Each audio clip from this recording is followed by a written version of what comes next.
Hey everyone, it's Jack and Ross from Cultaholic.com, and it's been all action today in the Cultaholic office. People moving desks and yeah, of course it has. But don't worry, because there's still some wrestling news to talk about. I'm dead excited for this. Just in case you're interested, by the way, this is the biggest news of the day. I have moved desks to the one that used to be next to me. Owen and Andrew have gone downstairs with Adam Pacitti and Sam Driver. Yeah. Left upstairs now is Aidan, is Tom, is Jack, is Triple Jump, and is Richard. Good God! And that's the end of the news video. See you tomorrow. No. Let's talk about some wrestling news as well. It's not as good, but let's try.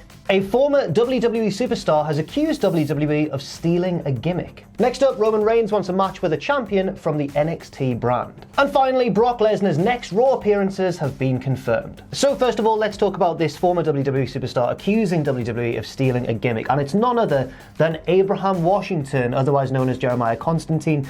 He's claimed in an interview with the High Spot podcast that he suggested gimmicks to WWE that were very similar to those of Seth Rollins and also The Fiend. It seems, let's get in. There's some straws dangling. Just in Jeremy's house, there'll be some straws, and he is clutching at all of them. He said, I feel they're using certain elements of my material, and yeah, I'm not too happy about it. You know, because here's the thing. It's one of those quotes with all of the verbiage in it. You know, because here's the thing. I sent the WWE a video of me doing the Jeremiah Constantine thing, the whole religious aspect with the studio audience. All these things that I use right now. And I got a response from someone saying, okay, I'm going to send this to a lead writer so he knows that they've seen the material and they know what I'm doing, you know. And certain aspects of that have come out on TV and I've never gotten a response from them. So it just upsets me, the fact that you can't even acknowledge me and that you're taking my stuff, especially the Seth stuff, the Monday Night Messiah. I'm pretty sure they got that from my promos. Then they had Bray Wyatt doing the newscast thing, which I'm doing right now, so it's just like, whatever. Now my immediate thought was, Jack, I'm reading this here about messiahs and preachers and whatnot. It's a shame that Brother Love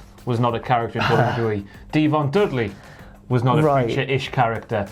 Slick, certain aspects of that were preacher-ish. And you've got Bray and the new stuff. They're literally copying Saturday Night Live at the minute, aren't they? With Montez and Angelo and Raw. Yeah. There's a lot of things have gone before Jeremiah. I don't know how specific the things were that he pitched to them, and totally fair play if it's really specific stuff that has then been mirrored in what Rollins has been doing recently. But it seems from this like he has taken very broad concepts and claimed some sort of ownership over them, which I find I invented the king gimmick in wrestling. You invented the idea of a king. Yeah, in wrestling. It's revolutionary. King of the Ring was never a thing. I was born the King of the Ring. Now, obviously, Abraham Washington's whole thing was that he was a charismatic guy on the mic, and you can understand. I can see how this would have worked for him as well, doing a similar sort of thing to Seth Rollins. But at the same time, would he be doing that for himself and have wrestlers around him, or would he be doing that as the manager of a wrestler? It would work either way, wouldn't it? One thing I do know is his YouTube channel. Go and check it out because it is very entertaining and quite controversial. Oh, really? The man has balls, Ooh. which is Geordie speak for balls,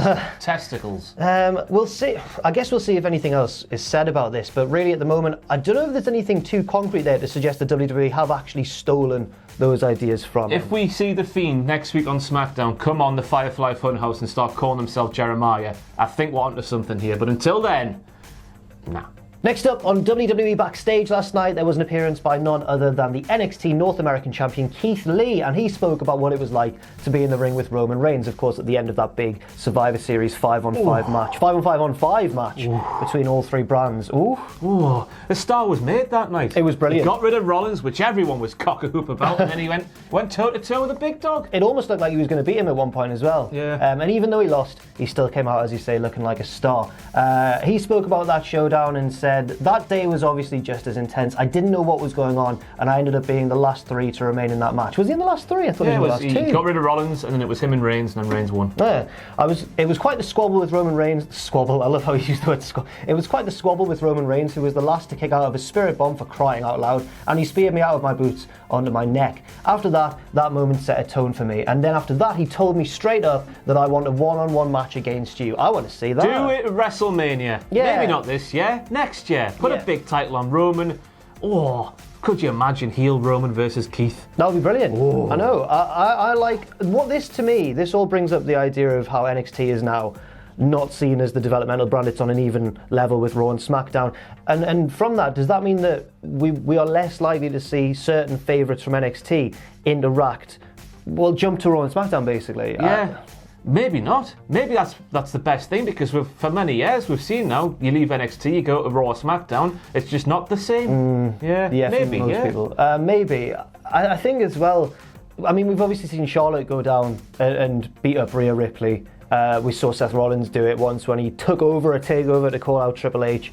But I don't know if I want it. I do want to see that match. That sounds like a really good match, but I do really enjoy Heath on NXT. Yeah, I was just thinking about it there. To have these sort of matches happen, you need a big storyline build. And is going from Raw to SmackDown to NXT to Raw to SmackDown to NXT a big deal? I guess in this, if you're going to have exclusive rosters, that sort of bastardizes that concept. I don't know how I feel about it. I just want to see Roman versus Keith. It's a very nice match. Bring back the wild card rule. That's what everyone wants, isn't it? Revolutionary Vince McMahon. In fairness, I do think that Keith Lee is one of those people who would thrive. Well, I've said this about various others though, but I think he seems to have all the tools to thrive on Raw or SmackDown as well as NXT, because he seems like a star. If he's like allowed to organically perform like he is now, he's just so likeable. Yeah. He's just going to be great whatever he does. But if he's not, Next up, let's talk about Brock Lesnar, because his next set of Raw appearances have been confirmed. He is, of course, in case you forgot, the WWE champion, and he'll be defending that against Ricochet in Saudi Arabia. But he has been confirmed for the next 2 episodes of Monday Night Raw. Bell MTS Place, we all love it, in Winnipeg, Manitoba, Canada. He'll be on next Monday's Go Home show for Super Showdown. And then after that, the Barclays Center in Brooklyn have revealed that Lesnar will be on the March 2nd edition of Raw as well. I guess we've got to just mention, this might just be a placeholder thing. I don't know if this soon at the events it still counts, but obviously when Raws or WWE shows as announcers come into an arena, they always put a placeholder card where the WWE champion of that time is taking on the main contender at that time. Right. This is months in advance, so it all changes. We don't know what we can read into this. It would be nice to see him though. It would be nice to see him. I think this seems legit because it's the build to WrestleMania, and Lesnar's obviously going to be in a big match at WrestleMania against Drew, and they need to build that feud still. Drew interacted with Heyman on Raw. There was a big tease that he was going to be there this week, but then Paul pulled a fake. Never seen that before.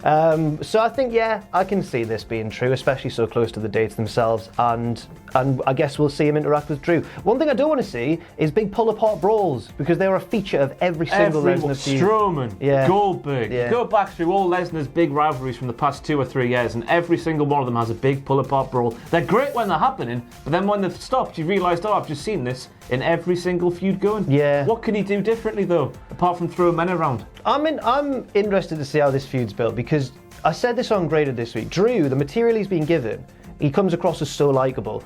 But I think if it was exactly the same lines and things that he's doing that were given to someone like Rollins or Reigns, I don't think they could pull it off as well. He's just got that natural charm, hasn't he? He does. What a man. What a crooner. I liked when MVP came out and went, Drew! And he went, yeah.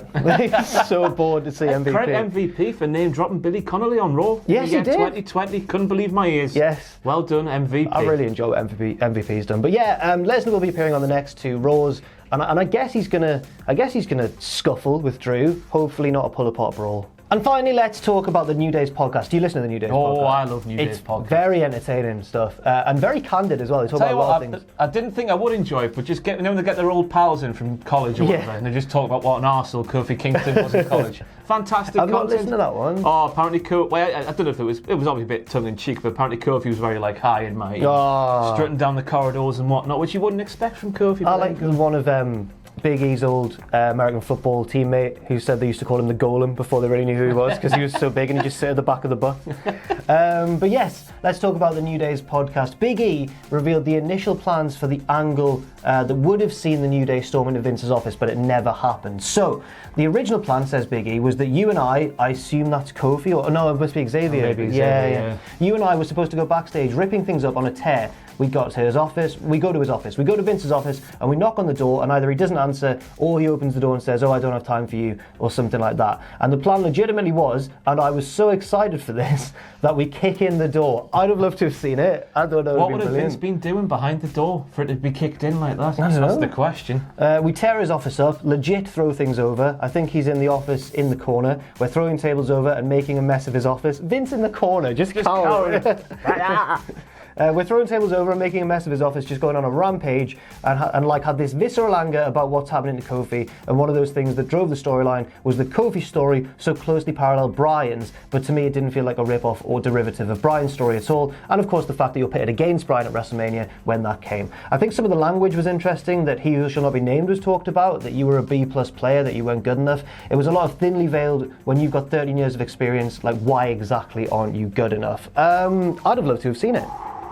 Many memeable moments potentially from a New Day invasion of Vince McMahon's office. Again, I'm just wondering what Vince would have been doing behind a locked door. I don't know, having a shave. Doesn't he always constantly shave? Shave his really strong beard. But we did see something quite similar. I think it was at Fastlane where New Day were outside Vince's office for ages. Yeah. I'm going to have to refresh my memory. So what happened was Kofi had been pulled from the match. He'd been pulled from the title match despite having won the gauntlet on SmackDown. But he'd been pulled from the title match. They replaced him with Mustafa Ali. And then Kofi wasn't happy, and on the pre-show, New Day convinced him to go and wait outside Vince's office. He was waiting for ages. Then Vince came out and said something really passive-aggressive, or really like, oh, I didn't realise you were here, even though he did know that he was there. It was really bizarre. And then Vince said, don't worry, you've got the match, off you go. And the match just turned out to be a non-title handicap match against the Bar. Yes. And Kofi got battered. Yeah. Infuriating. But it was. In the bigger context of the story, good. Well, it worked in the long run, but I think even now it doesn't really make sense, and I wouldn't be surprised if that was a very diluted version of what they've pitched here, and that would have been amazing. I'd have loved that. Would have been, if Kofi had gone through that, and then Big E, Xavier, and then Kofi behind them as well, tearing up Vince's office as a result of being put in the handicap match against the Bar. Oh, that would have been so good. Some good and content. Then that would have made sense why Big E and Xavier had to be in the gauntlet match, because eventually he got the title shot because his friends won it for him. Usos gave in. Yeah, they did, yeah. Oh, it did all come good in the end, but yeah. But what could have been, as you say, many memeable moments that could have been had. I'm just imagining the faces Big E would have pulled while he's ripping up Vince's office.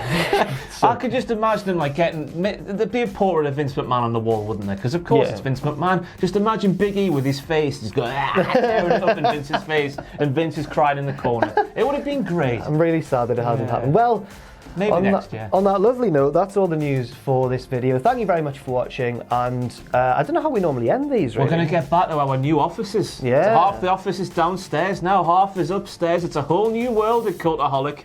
How will things change? I just did the Corey Graves listening hands, you know, and he goes like, yes. And on that note, catch you in a bit. Thanks very much for watching, and let us know what you think in the comments section down below. You can follow Cultaholic on Twitter at Cultaholic and on Facebook at facebook.com/Cultaholic. If you enjoy what we do, then please do check out our Patreon, patreon.com/Cultaholic, where you can pledge. And don't forget, of course, most importantly of all, to hit subscribe and to join us.